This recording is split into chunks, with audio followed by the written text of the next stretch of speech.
안녕하세요. 트래블러브입니다. 베트남을 여행하기 전에 미리 알아두면 좋을 만한 팁들을 가지고 왔습니다. 짠! 이곳은 다낭공항입니다. 공항에 도착해서 짐을 찾고 난 다음에는 공항을 나가시기 전에 미리 유심을 교체하시는 것이 좋습니다. 유심을 교체한 후엔 그랩을 부르는 게 좋겠죠?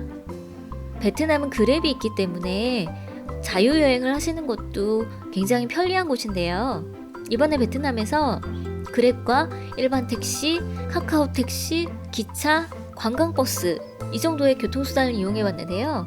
베트남이 카카오 택시가 연결이 된다고 해서 이용을 해보긴 했는데 일반 그랩보단 카카오 택시가 좀 더 가격이 비싸더라고요. 그리고 그냥 베트남 택시보다는 그랩이 가격이 저렴했어요. 결과적으로 따져본다면 그랩이 가격이 더 저렴하고 그 다음 매번 내릴 때마다 돈을 지불하지 않아도 된다는 점, 미리 연결돼 있어서 카드에서 알아서 빠져나가잖아요. 그래서 그랩이 제일 이용하기엔 편했었던 것 같아요. 도로를 살펴보면 정말 많은 차와 오토바이들이 지나가죠. 베트남은 정말 많은 사람들이 오토바이를 타고 다니더라고요. 그래서 이 오토바이 때문에 베트남에서 조심하셔야 되는 것들이 있는데요. 첫 번째로는 길을 건널 때 잘 보고 건너셔야 돼요. 베트남은 오토바이는 많은데 신호등은 많지 않아요. 그래서 길을 건널 때는 항상 오토바이와 차를 잘 피해서 무단횡단을 해야 돼요. 차는 사람이 건너는 것을 기다려주지 않습니다. 만약에 차가 온다면 차를 먼저 보내주시고 길을 건너는 게 좋고요. 오토바이가 올 경우에는 오토바이가 막 달려오면서 크락션을 막 누르는 경우가 있어요. 그럴 땐 자기가 먼저 지나가겠다는 뜻이니까 그냥 제자리에 서 계시면 오토바이가 알아서 지나갈 거예요.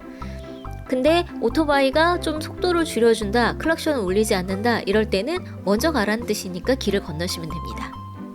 길을 건널 때 정말 조심해야 되는 행동이 있는데요. 길을 건너다가 클락션을 울리는 오토바이가 있다고 해서 뒤로 걸어가시면 절대 안 됩니다. 만약에 뒤로 걸어가게 되면 다른 차선에서 오고 있던 오토바이가 그것을 제대로 보지 못하고 사고가 나는 경우가 있어요. 그러니까 오토바이가 오는 걸 피할 수 없겠다 싶으실 때는 그냥 차라리 제자리에서 서 계시는 게 좋지 절대 뒤로 걸어가시면 안 돼요. 만약에 아이들과 같이 갔다면 인도를 걸어가실 때도 아이들의 손을 잡고 다니시는 게 좋을 것 같습니다. 자, 그리고 길을 걸어갈 때요. 우리는 도로와 인도가 확실하게 구분이 돼 있잖아요. 그런데 베트남은 인도가 잘 구분이 안 돼 있어요.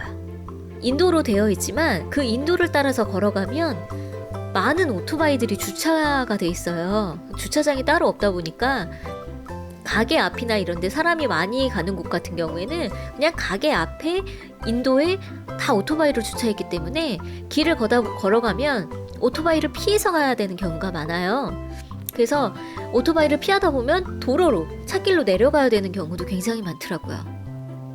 그래서 그냥 길을 걸을 때도 여러분들이 조심해서 걸어가시는 게 좋은데요. 차도 옆을 걸어가실 때는 오토바이들이 많이 달리면서 내뿜는 매연도 조심하셔야 되고요. 포장이 되지 않은 길이라면 오토바이가 지나가면서 생기는 흙먼지도 조심을 하셔야 돼요.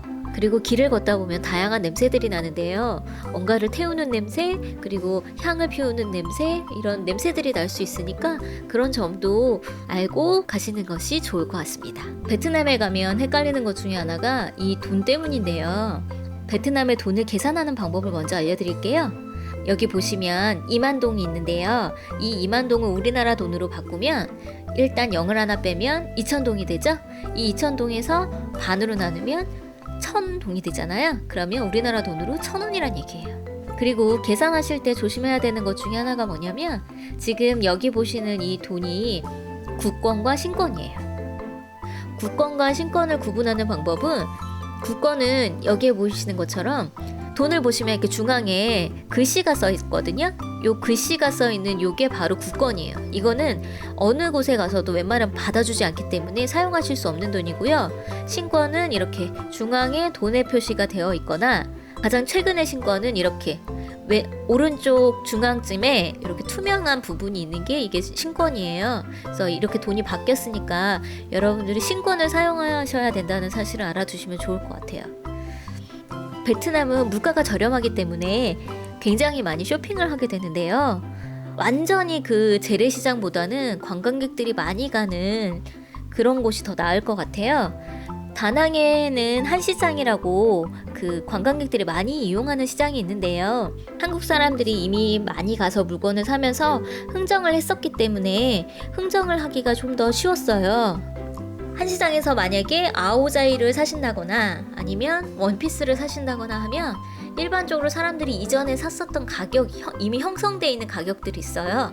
그래서 그 가격 정도 어느 정도 내가 사겠다, 얼마면 사겠다라고 생각을 하시고 가서 흥정을 하면 어느 정도 상인들도 그 가격을 맞춰주는 경우가 있고, 그 사람들이 일반적으로 많이 사는 가격을 아예 붙이는 경우들도 많아서 한시장 같은 경우에는 이제 가격이 어느 정도 그 가격선이 형성되어 있는데, 그 제가 후회해서 동가시장을 가기도 했는데 거기는 그 선이 없어요. 왜냐면 관광객들이 아주 많이 오는 곳이 아니기 때문에 관광객이다 하면 일단 가격을 더 높게 부르고 잘 안 깎아주려고 하는 이런 경우들이 있더라고요. 그러니까 여러분들이 너무 이제 그 현지를 즐기기 위해 완전히 재래시장을 가는 것도 좋지만 그냥 편안하게 물건을 사신다면 많이 사람들이 가는, 관광객들이 많이 가는 시장으로 가시는 게 좋을 것 같아요.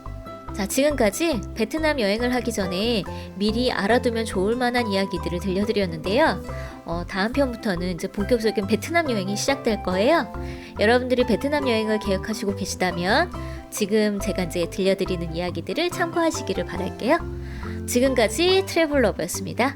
감사합니다.